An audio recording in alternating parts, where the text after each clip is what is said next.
Thanks, Will. Can I get a quick show of hands from those of you that have been to Chilango? Okay, so for those that you haven't, we offer fresh, fabulously tasty Mexican food. We're trying to surprise and delight the world one mouth at a time. So before I get started, I'd like to introduce my business partner, Dan Houghton. Dan, could you please stand up? So we started Chilango together. That's Dan. So where are we today? Well, we started Chilango back in 2007. We have 4 restaurants today and a handful more on the way. We have some very exciting dreams and have had a thrilling ride to date. We were voted Best New Concept in the UK at the Retailers Academy back in March. We were also voted #1 Mexican and #1 Best Buy by Zagat just a few weeks back. And then just last week, we were voted Best Newcomer at the Peach Hero and Icon Awards. Now, we all thirst for the loyalty of our guests. We all know it's important, but it's not about the theory, it's about the execution, which becomes increasingly difficult with every restaurant you add. Now, how do we keep our guests front and center? What do we do at Chilango to create a passionate following? Now, passionate followers offer some pretty exciting benefits. They spend 20% more on average. They won't search for alternatives unless you don't give them what they want. But most importantly, they will go out of their way to tell others about you. So let's take a look at what our passionate followers have to say about Chilango.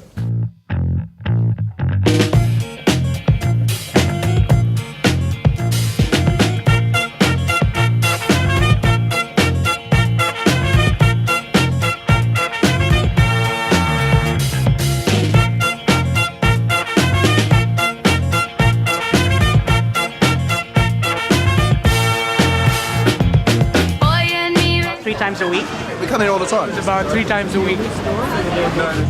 Se pone triste contemplando la ciudad. ¿Por qué te vas? It's brilliant. I love it. I really like the food, and then one of my colleagues is a fan, so normally I get some for myself and for him as well.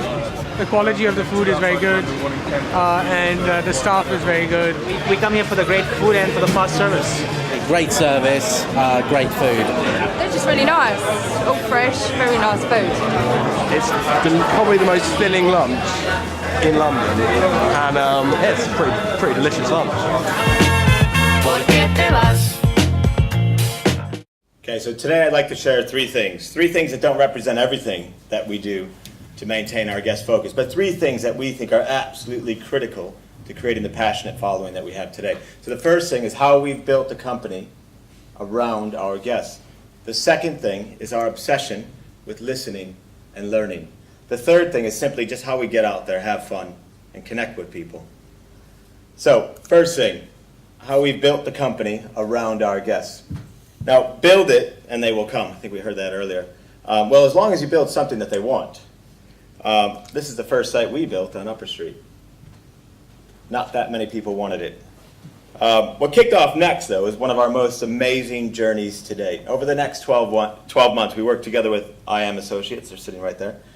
Now, these guys really know their stuff and taught us tons. And together, we created the Chilango brand. Now, we spent hundreds and hundreds of hours understanding who our guests were, who we were, what they loved, what we loved. And in the end, when we connected all the dots, the Chilango brand was born. A new brand that was built on the fun, freshness, and vibrancy that our guests had asked for. So the result, wait for it, it's coming. A 100% uplift in sales in just 4 months. So just let me repeat that, a 100% uplift in sales in 4 months. Same people, same food, same place. One new brand, took the time to build it around the needs and wants of our guests, 100% uplift. We thought it was incredible. We had built something that people genuinely loved. Next on our list was creating what we call our guest philosophy. Now, everyone at Chilango knows the food, people, place mantra. We call it the Chilango Holy Trinity. All 3 are important, but it's only food that's God. And we never compromise the quality of our food. At the center sits our lovely guest. And through our food, people, and place, we aim to what we call surprise and delight. Now, I know it seems really simple, and it is, but it took us 2 years to do this. Now, we don't just surprise and delight our guests, we also seek to surprise and delight our staff.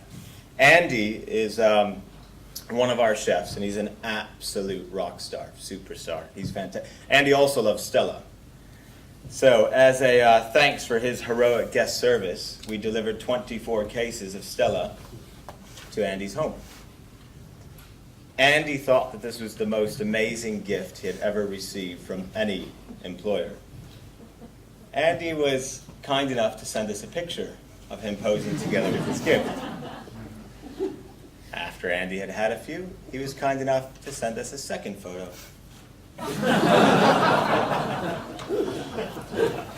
Keep looking. There's lots of things to figure out in that photo. Point is, happy staff equals happy guests. So, first thing is, we built the company around our guests. The second thing is our obsession with listening and learning.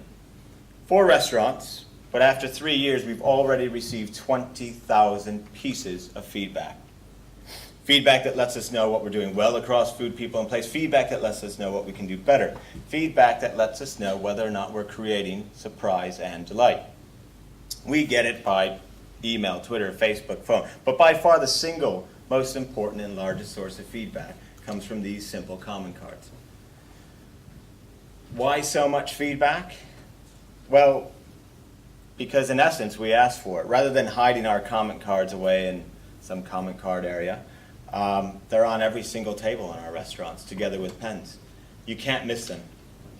So why the obsession with physical feedback cards? Well, there's a few reasons. One, they're in the moment, so they're easy to fill out. So you're more likely to hear about the good, the bad, and the ugly. So they're simple. 2, individual restaurants can review and respond to them daily, so they're very actionable. And then last but not least, and we all know this, when you write about an experience, it actually reinforces your memory of that experience. It's like taking notes at school. So reinforcing the experience together with the other 2 is why we're just absolutely obsessed with physical feedback cards. Now there's also a phone number on these feedback cards. It's my phone number now. It will be, I hope it will be the GMs of all the individual restaurants in the future, but it's also about accessibility. So, as you can imagine, we probably get tons of various forms of feedback. This is an example of a delighted one. And of course, we get funny ones. I don't know if I would ever want to come back as a hamster, but this person has some kind of affinity towards small furry animals. And then, sometimes they even come in Spanish. This one says, everything was marvelous, I loved it. Why can't you open a branch in Manchester? We need it. Thanks for the service and the food. Everything was delicious. Now, sometimes I'll get text messages that I don't know how to respond to. Like this one, really nice food. I wonder if it's possible to set the girl on the counter in a tortilla with sour cream and a bit of guacamole to roll her and eat her. I think in the end I just said thanks, but we don't really support cannibalism. Now, if we can't find out what we want to know by listening, we do the next simple thing, ask simple questions. So just as an example, Dan, my business partner, was dying to know exactly where our customers come from. You can really overcomplicate this. Dan didn't. Dan went to Ryman's, he bought a big map, a bunch of colored sticky dots, and over the course of the next week, he asked every single guest to simply place a dot on the map to show us where they had come from. Now, of course, they asked, well, why do you want to know this information? To which Dan replied, because we're curious to know where you came from. So it was good enough for them, it was good enough for us, and in a single week, we had mapped out the entire guest cloud around that restaurant. Point is, as Da Vinci said, simplicity is the ultimate sophistication. So the first thing was how we built the company around our guests. The second thing is our obsession with listening and learning. The third and final thing is simply how we get out there, have fun, and connect with people.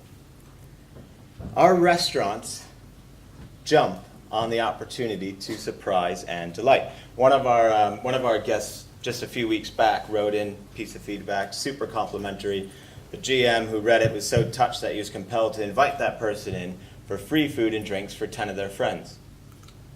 So our GMs regularly create moments, unprompted moments like this. Now we're also all over Twitter, Facebook, and Foursquare. We just think it's such an easy way to maintain that direct grassroots connection that the guests of today, or our guests, are looking for. We don't subscribe to this is how you should use Twitter and this is how you shouldn't. We just act like ourselves. So that means we talk about Chilango when there's something to talk about.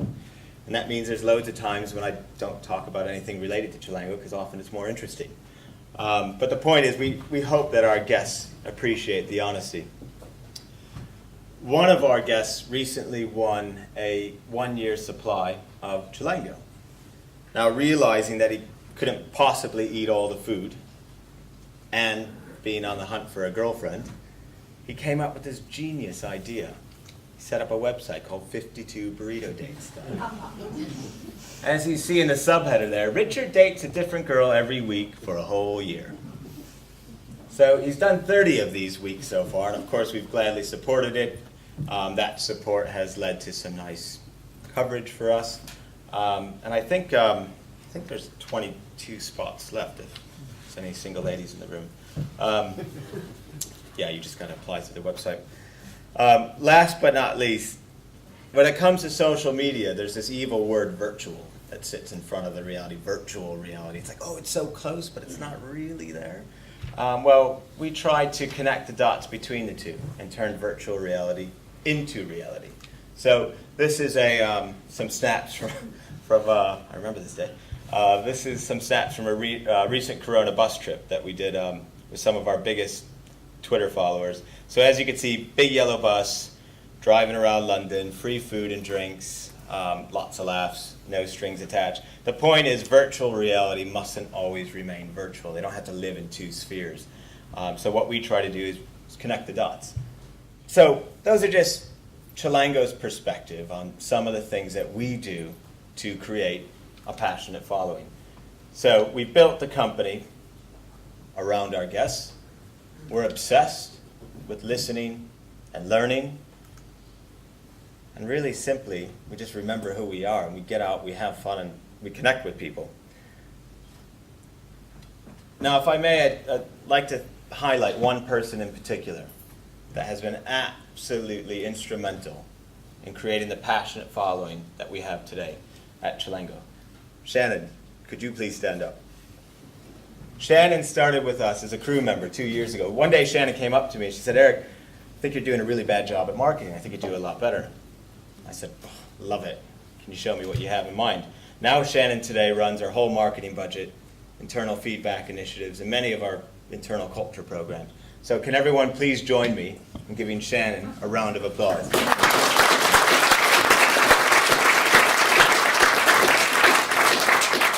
What's the result of all of this guest focus? Well, just last week we sold our 1,000,000th burrito. 1 million burritos. Now that's enough burritos to reach space and back. I did the calculation. I haven't actually been there. So today I was asked to speak about what it means to be guest focused. Well, I asked myself the next question after that, which is, well, what's the result you want to achieve? So we think it's about staying true to a handful of principles that will create, in the end, a passionate following. So on behalf of all the wonderful people at Chilango, just want to say thanks for today and the chance to speak.